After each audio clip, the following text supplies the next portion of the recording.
After our time in Sorrento and Rome before it, we traveled by car to Florence, which makes up the beginning of part two of our journey. This is the statue David. It is located in Florence. This is a replica. We saw the original, but there are several replicas around the city. This is the so-called Duomo. Santa Maria del Fiore is sort of the central feature of Florence. It's a gorgeous cathedral. Every square inch of it is art in some way or another, except for the scaffolding you see there, um, maintaining it. But it's a glorious building that, as I said, forms kind of the center of Florence, and that was the Piazza de Repubblica. Here we're seeing the Ponte Vecchio, a nice picture down the Ponte Vecchio, and you see the jewelers in various shops on either side. This is in the center of the bridge, looking down the Arno River in the evening on one side of the bridge, and a little bit later on the other side of the bridge. At night, the shopkeepers pull down these wooden doors that are gorgeous and lock the goods. Outside of the Uffizi Gallery are many beautiful statues. That whets your appetite for going inside, which is remarkably beautiful museum. This is a picture of the outside of the Uffizi, which is comprised of three separate sort of plazas. I was walking along and saw that picture through another area of Rome and had to take the picture. This is the San Lorenzo market. Look at all those biscotti, homemade pasta breads. Well, we went to the market and got some meat and other items and cooked dinner for Elizabeth's roommates, who are pictured here. They stay in an apartment very near the Ponte Vecchio. And as you stroll through Florence, you see many streets that look like this. This is the Piazza San Marco, and this is the back of the San Lorenzo Cathedral, and right down that alley are leather goods galore. We climbed the hill to San Miniata al Monte and had beautiful views of the city, including the wall that surrounded the city originally. That is the Ponte Vecchio, and there are two other bridges in the background. There are various graves in this cathedral, which, like the others, is composed largely of marble from surrounding communities. Different communities, marble is different colors. These are just a few scenes, but you see the inlaid marble. Every square inch, again, is a piece of art. And this is a crypt or a casket. There's not as much stained glass as you might imagine, but there is some. And when we left there, we went to dinner at that restaurant called Il Latini and had a wonderful meal. The next day, we took a train to Siena, and we all very much enjoyed Siena. Very picturesque city. Stopped for many pictures. I'm not sure what this building is, but again, notable statues in many places. Of course, the pasticceria are ubiquitous in Italy, and that's some Torroni. And we ate lunch at a small restaurant, and that is Elizabeth Risotto al Funghi, or mushrooms, and that's a pasta dish called pici, which is peculiar to the area. After lunch, we again wandered and saw what would be the most ornate cathedral in all of Italy that we saw in Siena. Numerous sculptured sculpted items adorn the exterior, and again, a beautiful door. Inside is really stunning.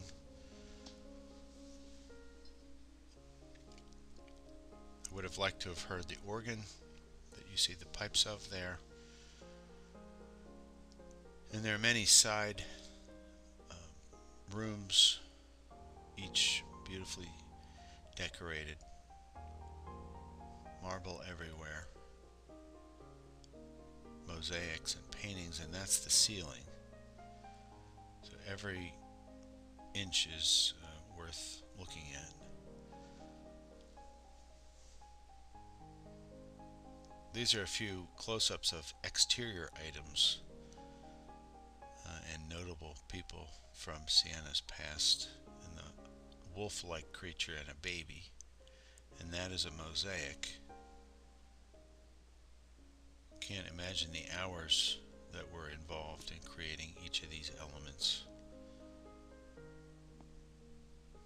After leaving the cathedral, we again wandered around Siena, again with laundry drying everywhere. Very pleasant to look at. And this is a small fountain that we came across on one street. This was a little piazza that we wandered into, and it had a wishing well. So we threw in a few cents and took a few pictures. And after our trip to Siena, we again came back to Florence. And that's the Repubblica Piazza, and this is one of the nicer pasticcerias in Florence. It's called Gilly, wonderful hot chocolate. Elizabeth and I paused for a pastry and a cappuccino, and we see the Hello Kitty marshmallow treats, and outside the horse is feeding. And again, back to the Duomo, which is the largest brick dome in the world. On the right is the bell tower there, and again, the doors, even the doors are incredible. Again, inlaid marble of different colors and close-ups of different types of marble.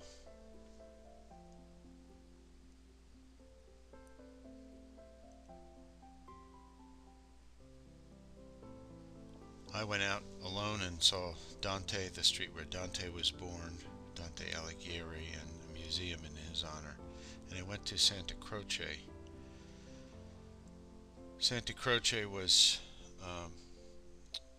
helped financially by many of the city's richest people, including the Medici family, and many people are buried both beneath the floor of the chapel, the church, as you can see, and also the most prominent people have their own memorial areas and caskets.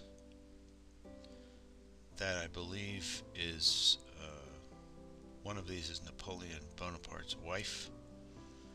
And again, we see grieving angels at the scene, and this is Michelangelo's grave.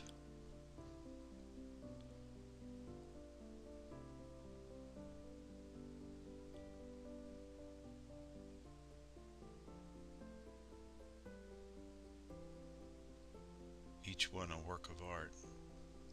This is Galileo's grave.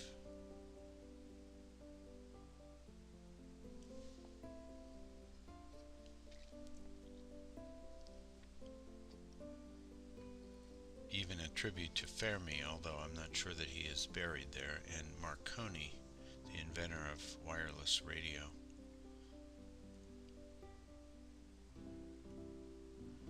And the graves are in the floor. That was a Medici family member. And outside there's a statue which is memorable, and azaleas. Museum associated with Santa Croce is also worth viewing. We again see our favorite grieving angel, sorrowful angel. This is a look back at Santa Croce.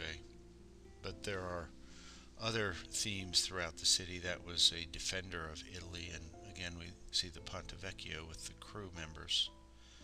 The following day we went to San Gimignano, a medieval Italian city, which was attractive enough on its own, but most notably we enjoyed the Tuscan countryside surrounding it.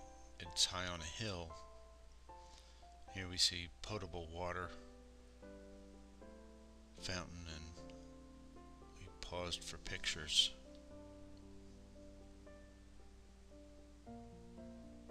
San Gimignano has towers that overlook this land. It's built on top of a hill and it has very tall towers.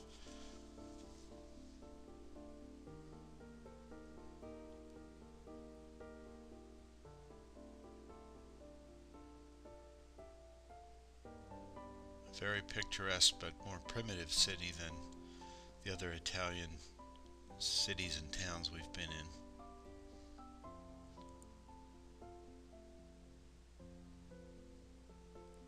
Again, a pigeon with a very good view there on the roof. And we see the grape arbors across the way and the small, sometimes not so small, houses and churches throughout the surrounding communities. Again, we see laundry everywhere and kids enjoying their gelato and Elizabeth approaching. So the following day we took leave of Florence after a wonderful 8 days, and I hope you enjoyed this summary.